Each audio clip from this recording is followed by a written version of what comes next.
bir anlıq elə bir ki, bilmirəm, ondan sonra düşmən başladı, bir mərmi atdı, ondan sonra siz indi hərbçisiz. Ondan sonra düşmən başladı imha atışına. Deyirlər ona imha atışı, kütləvi atışa başladı. Məhv etmə atışına.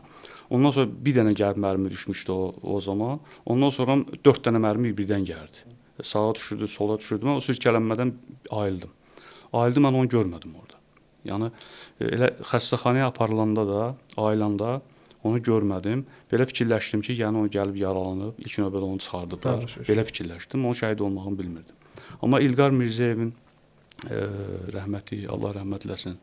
Mən ona həmişə rəis deyə müraciət edirdim. İlqar Mirzəyevin qolundan tutmağım yadımdadır. Qolundan tutdum. Titrəməyi yadımdadır İlqar Mirzəyevin. Onu da bilmirdim ki, fikirləşirdim ki, orada da məni ailəndən sonra allatdılar ki, belə deyək də, sağdılar. Onu sevindim. Dedim ki, hə, yaxşı sağdılar, yaxşı ki, bunlar oradan sağ çıxıbdı. Üstündən qulaqlarım da yaxşı eşitmirdi.